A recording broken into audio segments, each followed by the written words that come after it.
Hello friends, இன்றைக்கி இந்த பொம்மையோட apron எப்படி செய்கிறதுன்றதை பார்க்கலாம்.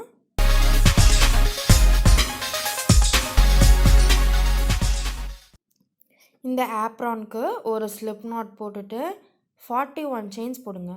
ஸோ 41 செயின்ஸ் நீங்கள் போட்டுட்டு வாங்க. இப்படி 41 செயின் கம்ப்ளீட் பண்ணிட்டு வந்ததுக்கப்புறம் ஒவ்வொரு ஸ்டிச்லேயும் ஒவ்வொரு சிங்கிள் க்ரோஷே போடணும். இது மாதிரி நீங்கள் 26லேருந்து 29 ரோ வரைக்கும் நீங்கள் ரோஸை இன்க்ரீஸ் பண்ணிட்டு வரலாம்.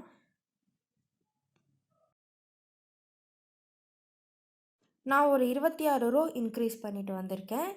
இதுக்கு மேலே ஒரு செயின் போட்டு ப்ராஜெக்டை திருப்பிக்கிட்டு 8 சிங்கிள் க்ரோஷே ஒரு டிக்ரீஸ் கொடுக்க போகிறேன். 8 சிங்கிள் க்ரோஷே ஒரு டிக்ரீஸ்னு கொடுக்க போகிறேன்.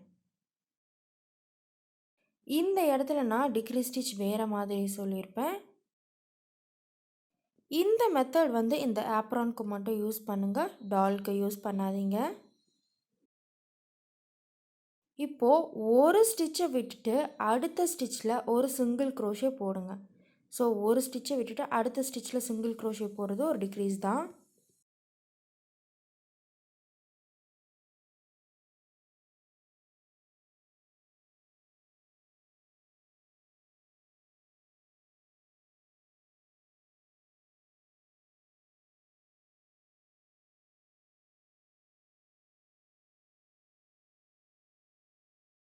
இப்போது 8 சிங்கிள் க்ரோஷே போட்டதுக்கப்புறம் ஒரு ஸ்டிச்சை விட்டுட்டு அடுத்த ஸ்டிச்சில் போட்டுட்டு வாங்க.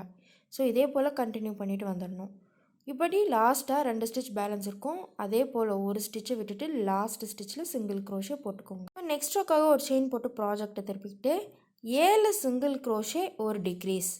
இதில் நீங்கள் நார்மலான டிக்ரீஸும் கொடுக்கலாம், தப்பு கிடையாது. நான் இது கொஞ்சம் ஈஸியாக இருக்கணுன்றதுக்காக இதை ஃபாலோ பண்ணுறேன்.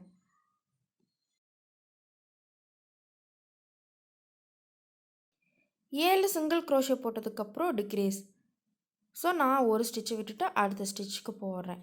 ஸோ இப்படியே நீங்கள் 7 ஸ்டிச் டிக்ரீஸ்ன்னு கொடுத்துட்டு வரணும்.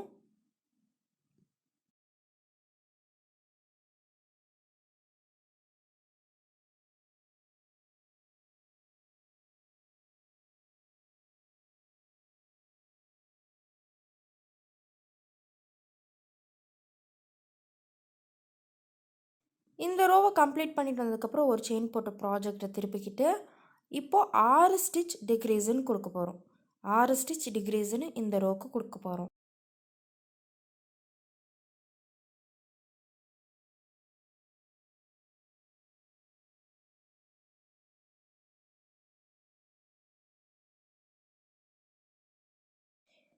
இப்போ இந்த ரோ கம்ப்ளீட் பண்ணிட்டு வந்ததுக்கப்புறம் ஒரு செயின் போட்டு ப்ராஜெக்டை திருப்பிக்கிட்டு 5 ஸ்டிச் டிக்ரீஸ்ன்னு கொடுக்க போகிறோம்.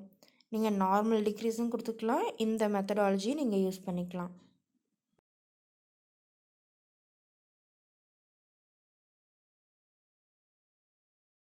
அஞ்சு ஸ்டிச் போட்டதுக்கப்புறம் டிக்ரீஸ். ஸோ அடுத்த 5 ஸ்டிச் போட்டதுக்கப்புறம் டிக்ரீஸ் கொடுத்துட்டு இப்படி டோட்டலாக கம்ப்ளீட் பண்ணிட்டு வந்துடுங்க.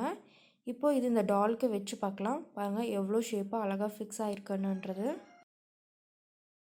இப்போது இதுக்கு மேலே நம்ம இதை கட்டுறது செய்யலாம். ஸோ நீங்கள் செயின்ஸ் போட்டுக்கோங்க. உங்களுக்கு எந்த அளவுக்கு பொம்மை வருதோ அந்த அளவுக்கு நீங்கள் பின்னாடி கட்டுற அளவுக்கு செயின்ஸ் போட்டுக்கணும்.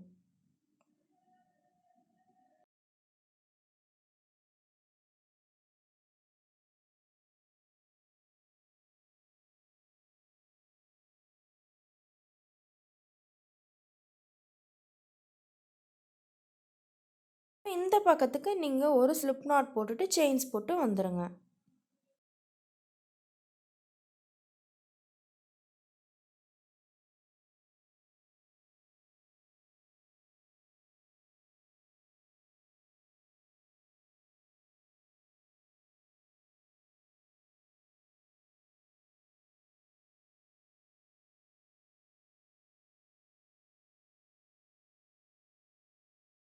இப்போது பாடியில் கட்டுற பார்ட்டை செய்யலாம்.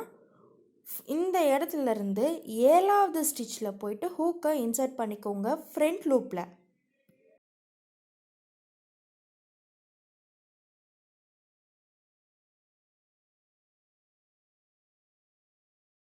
இப்போ இந்த இடத்துல ஒரு ஸ்லிப் ஸ்டிச் போட்டுட்டு 12 சிங்கிள் க்ரோஷே ஃப்ரண்ட் லூப்பில் மட்டும் போட்டுட்டு வாங்க. ஸோ 12 சிங்கிள் க்ரோஷே நான் ஃப்ரண்ட் லூப்பில் மட்டும் போட்டுட்டு வரேன்.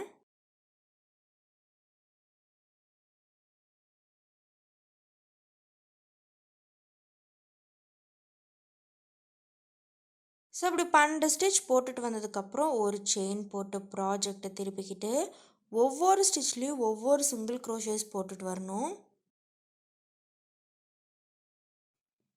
இது மாதிரி ஒரு 8 ரோக்கு நீங்கள் போட்டுட்டு வாங்க. ஒவ்வொரு ஸ்டிச்லேயும் ஒவ்வொரு சிங்கிள் க்ரோஷே போட்டுட்டு ப்ராஜெக்டை இன்க்ரீஸ் பண்ணிட்டு வரணும்.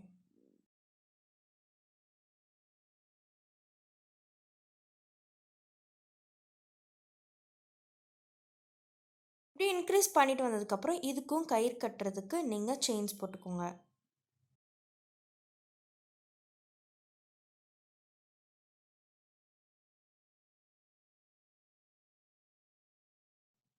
இதுக்கு மேலே கீழே இந்த மாதிரி ஒரு ரெக்டாங்கிள் செஞ்சு அதுக்கு மேலே ஒரு குட்டி குட்டியாக ஒரு சின்ன பவுச் செஞ்சுக்கோங்க. இப்போது இதை வந்து நம்ம ஸ்லிப் ஸ்டிச் போட்டு ஜாயின் பண்ண போகிறோம்.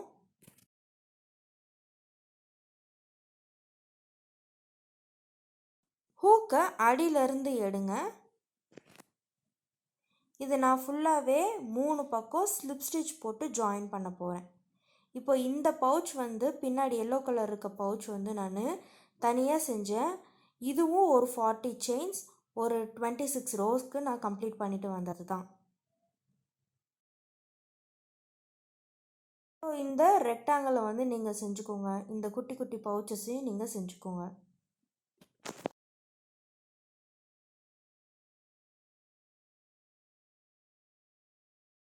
நான் ஒவ்வொரு ஸ்டிச்சுக்கும் ஸ்லிப் ஸ்டிச் போட்டு தான் இந்த பவுச்சை கம்ப்ளீட் பண்ணுறேன்.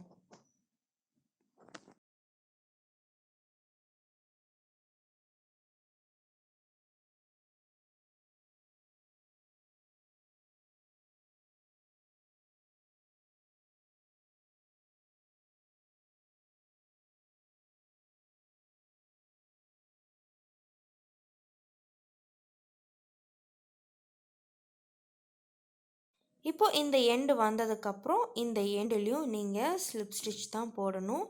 எந்த ஒரு எக்ஸ்ட்ரா செயின்ஸும் போடக்கூடாது.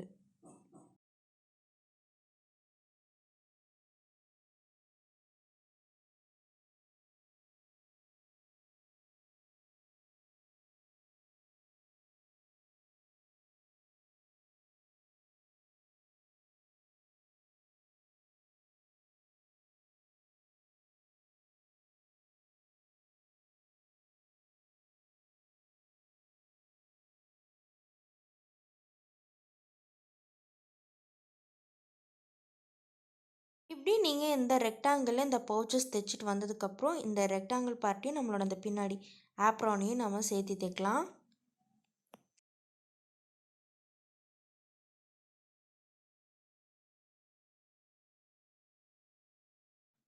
இந்த இடத்துல போயிட்டு ஒரு ஸ்லிப் ஸ்டிச் போட்டுட்டு ஒரு சிங்கிள் க்ரோஷே ஒரு செயின் அதே இடத்துல ஒரு சிங்கிள் க்ரோஷே நம்ம போடுறோம். இது எப்படின்னா நம்ம டாலோட கொண்டை செஞ்சோம் இல்லையா, அந்த கொண்டையில் கடைசியில் எண்டு பண்ணி முடித்தோம் இல்லையா, அதே போல் தான். ஸோ ஒரு ஸ்டிச்சு விட்டுட்டு அடுத்த ஸ்டிச்சில் போயிட்டு ஒரு சிங்கிள் க்ரோஷே ஒரு செயின் அதே இடத்துல ஒரு சிங்கிள் க்ரோஷே, அதுக்கப்புறம் ஒரு ஸ்டிச்சை விட்டுட்டு அடுத்த ஸ்டிச்சு நீங்கள் கம்ப்ளீட் பண்ணிட்டு வந்துடணும். இப்போ இதையும் நம்ம சேர்த்து வச்சு தைச்சுக்கணும்.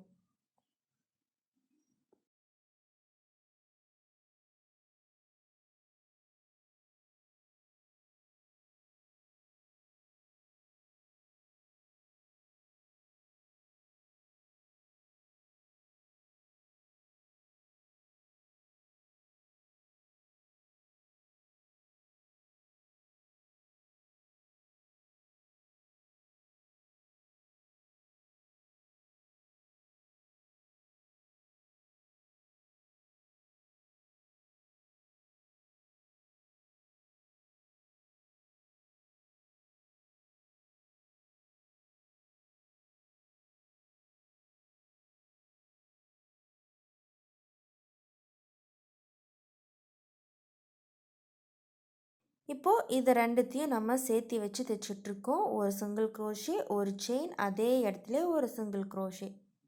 ஸோ இப்படி தான் நீங்கள் இந்த இடம் வந்ததுக்கப்புறம் ஜாயின் பண்ணணும். ஸோ இதே போல் நீங்கள் டோட்டலாக ஃபுல்லாக கம்ப்ளீட் பண்ணிட்டு வரணும்.